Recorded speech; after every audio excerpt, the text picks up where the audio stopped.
As you now know, when we as a consciousness move beyond the world of the senses in this three-dimensional reality, we can tap into frequencies that carry specific information beyond the vibration of matter and the speed of light. When this happens, the brain processes extremely high amplitudes of energy.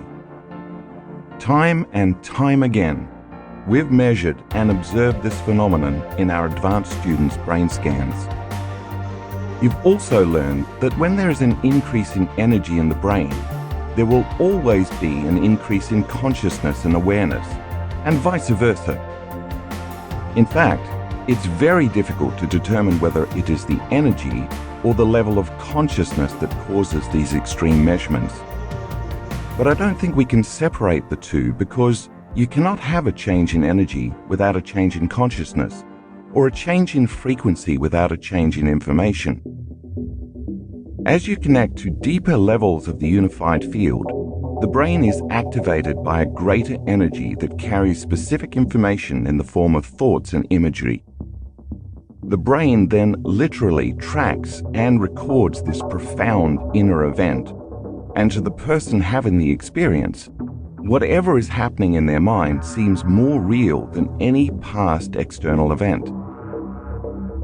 In that moment, the increased energy in the form of a profoundly powerful emotion captures all the mind's attention.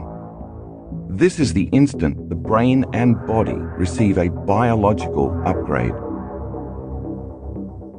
If someone can sit in a chair with their eyes closed during meditation and have a significantly heightened sensory experience without their senses, it begs the question, what is happening in the brain to explain this supernatural effect? To the person having the experience, despite the fact that they're sitting still, it seems more real than any other experience, determined by their senses, that they've ever had. This begs more inquiry. How can we have a fully amplified sensory experience without our senses? What are the specific functions of the brain and body that translate interactions with the quantum field into profound inner experiences? In other words, if we can interface with a more coherent field of information, which then creates such stimulating inner events, there must be a neurological, chemical, and biological explanation for such supernatural occurrences. What are the unique systems, organs, glands, tissues, chemicals, neurotransmitters, and cells involved that could give rise to such intensely profound experiences? Could there be physiological components that are just sitting dormant, waiting to be activated? 4 states of consciousness will help provide a framework for the information in this chapter.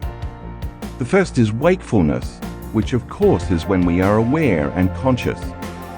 Next is sleep, where we are unconscious and the body is restoring and repairing.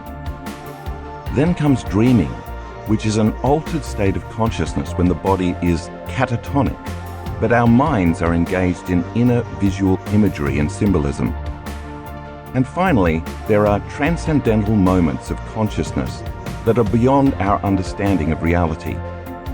These transcendent events seem to change us and the way we look at the world forever. I want to give you my best understanding about the biology, chemistry, and neuroscience of those transcendental experiences. Let's start with the molecule melatonin, which is responsible for all of this.